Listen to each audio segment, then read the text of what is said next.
Monsieur Pierre Dharréville pour le groupe GDR.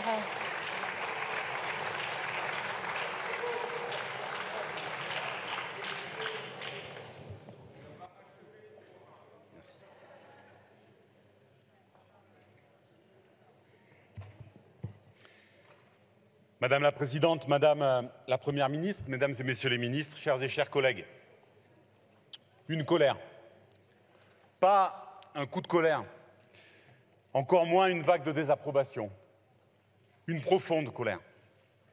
Quelque chose dans l'ordre de la révolte même, le refus sans appel de la régression sociale, le refus de se voir voler 2 de ses meilleures années de retraite, le sentiment de ne jamais pouvoir être entendu, le sentiment d'être pris pour des imbéciles, le sentiment de ne pas être respecté, l'idée que ça suffit, tout simplement. On ne méprise que les gens qui font des choses méprisables, écrivit Alberto Moravia.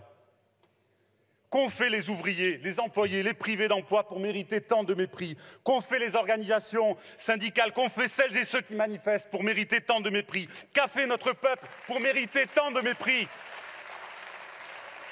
Car c'est ainsi qu'est vécue votre politique, c'est ainsi qu'est vécu votre entêtement, c'est ainsi que sont vécus votre discours et vos justifications toujours plus embrouillées. C'est ainsi qu'est vécu le 49-3, car ce n'est pas seulement à cette Assemblée qu'il a été infligé, c'est au pays tout entier. Je monte à cette tribune tremblant de cette colère, de cette résistance épidermique au mépris, de cet attachement viscéral à la dignité humaine. La dignité, c'est bien cela qui est en jeu. Voilà ce qu'on m'a demandé de vous dire ces derniers jours, dans les quartiers, sur les marchés, dans les villes. Hier soir, le président a exprimé son souhait que la loi aille au bout de son cheminement démocratique. Il faut arrêter de se moquer du monde. Je vous le dis comme je le pense, avec respect, car du mépris, je n'en ai pas, mais avec colère, avec combativité, avec franchise.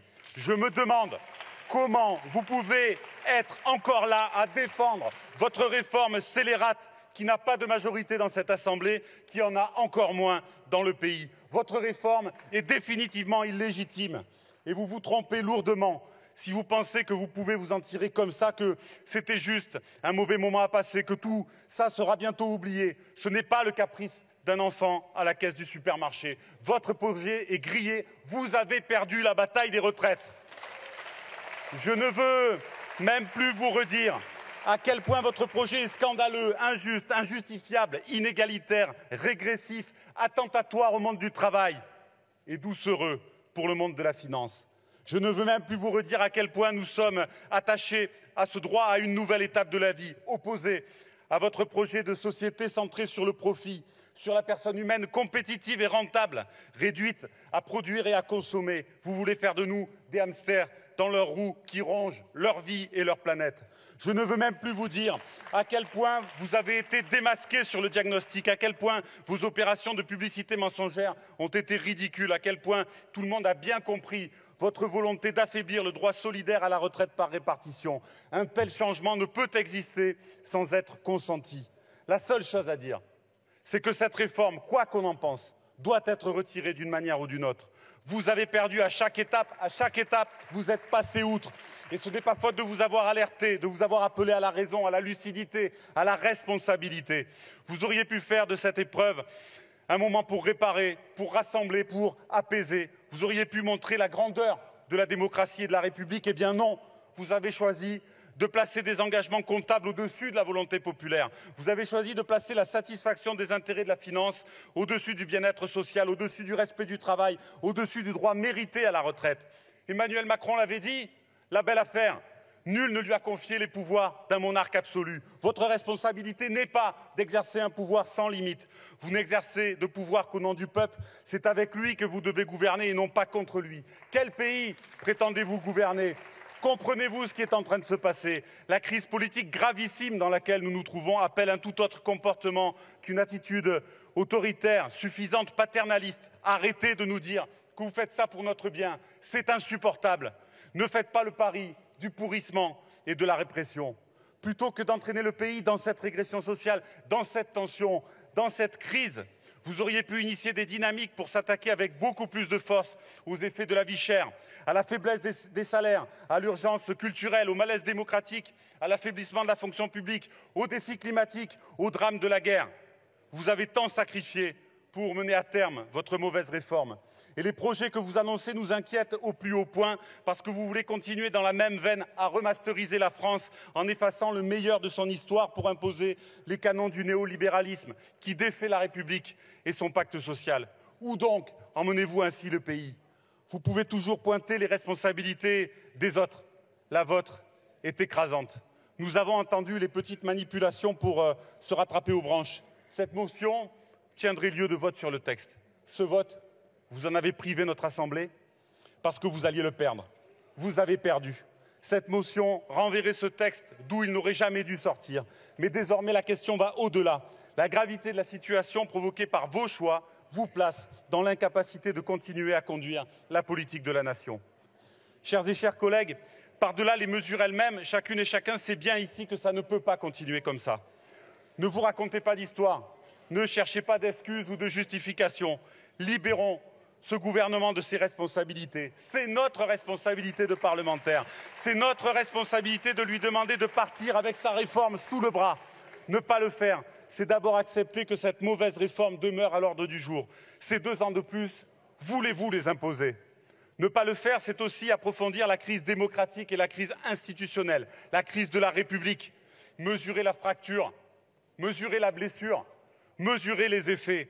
C'est la confiance dans la République et dans la démocratie qui est fragilisée. Si ces institutions de la Ve République à bout de souffle méritent d'être refondées pour nous permettre de mieux décider ensemble au regard des exigences de notre temps, nous devons faire la démonstration que la volonté populaire peut se frayer un chemin. Nous devons faire la démonstration que le Parlement écoute et agit. Nous devons faire la démonstration que la démocratie n'est pas une pétition de principe. C'est bien cela qui est en jeu, au-delà même des retraites, au-delà même du sort d'un gouvernement. Et nous voulons saluer ici l'action résolue, rassembleuse, prometteuse des syndicats de ce pays, celle des militantes et des militants engagés dans l'action collective au sein de leurs entreprises, alors même que depuis tant d'années, les forces dominantes s'efforcent de les marginaliser, de mépriser leurs revendications, de limiter leur pouvoir et essayent de décourager les femmes et les hommes de se mobiliser et d'espérer. C'est avec eux, avec elles que se joue la victoire. Les mobilisations populaires dans notre pays ont provoqué, conquis, accompagné les plus belles avancées sociales et démocratiques.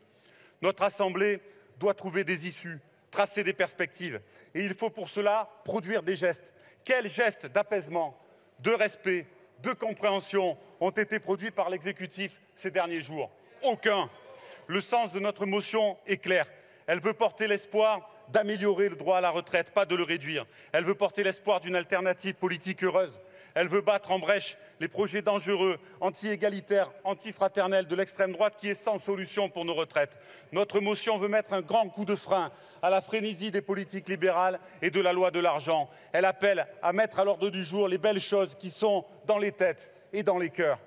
Aux ouvriers des ports, de la sidérurgie, de la pétrochimie ou des champs, aux employés de la SNCF, d'EDF, aux caissières, aux agents territoriaux, aux ATSEM, aux AESH, aux enseignantes et aux enseignants, aux aides-soignantes, aux infirmières, aux artisans et commerçants, à celles et ceux qui exercent des métiers pénibles, mal reconnus, à celles et ceux qui se battent pour la justice, qui défendent un vrai droit à la retraite partagée, un travail qui prend tout son sens et pas toute la place où l'on s'épanouit, à ces femmes et ces hommes, à cette jeunesse pleine d'espoir.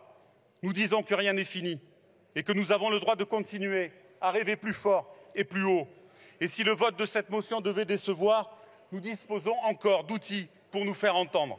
Nous avons déposé un recours et une proposition de référendum d'initiative partagée qui devra être validée pour montrer que nos institutions ne sont pas complètement inopérantes face à une telle crise démocratique. Alors, nous irons partout débattre et chercher les signatures par millions pour imposer une sanction démocratique à cette réforme. La bataille se poursuit dans les mobilisations sociales et notamment avec cette grande journée de jeudi prochain. C'est contre cette réforme, pour que vive le droit à la retraite, pour le respect de la volonté populaire, pour sortir de la crise, au nom de la République, que les députés communistes et ultramarins de la gauche démocrate et républicaine sont actrices et acteurs d'une motion de censure. Je vous remercie, mon cher collègue.